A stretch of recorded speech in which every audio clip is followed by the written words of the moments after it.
சென்னையில properties தேடுறீங்கன்னா findbhk.com போங்க. Matching ப்ராப்பர்ட்டிஸை AI உங்களுக்கு சஜஸ்ட் பண்ணும். தயாரிப்பாளரும் நடிகருமான லெனின் தானும் விஜய் ரசிகர் தான் என கூறி பதிவிட்ட வீடியோ இணையத்தில் வேகமாக பரவி வருகிறது.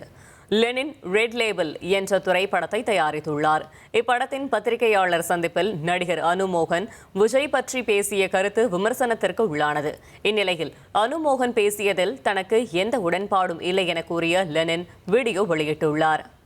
வணக்கம் மக்களே, என் பேர் லெனின், ரெப்ஜென் ஃபிலிம் ஃபேக்டரியோட ப்ரொடியூசர். ரீசெண்டாக ரெட் லேபிள் அப்படின்ற படம் நாங்கள் தயாரிச்சிருக்கோம். அந்த படத்தில் நான் தான் நடிக்கவும் செஞ்சேன். இந்த படத்தோட ப்ரெஸ் மீட் நேற்று நடந்தது. அதில் மிஸ்டர் அனுமோகன் சார் வந்து நம்ம தளபதி விஜயை பற்றி ஒரு கருத்து சொன்னாங்க. அது நேற்று நைட்ல இருந்து ரொம்ப நெகட்டிவாக ஸ்ப்ரெட் ஆகிட்டு இருக்கு. சரி, அனுமோகன் சார் வந்து ஒரு பார்ட்டியில் இருக்காங்க. அவர் நேற்று சொன்ன கருத்து வந்து அவரோட தனிப்பட்ட கருத்து. அதுக்கும் எங்களுக்கும் எந்த சம்பந்தமும் கிடையாது. என்ன கேட்டீங்கன்னா அந்த கருத்துக்கும் எனக்கும் உடன்பாடும் கிடையாது. ஏன்னா நானே ஒரு தளபதி ஃபேன் தாங்க. சென்னையில ப்ராப்பர்ட்டிஸ் தேடுறீங்கன்னா findbhk.com போங்க. மேட்சிங் ப்ராப்பர்ட்டிஸை AI உங்களுக்கு சஜஸ்ட் பண்ணும்.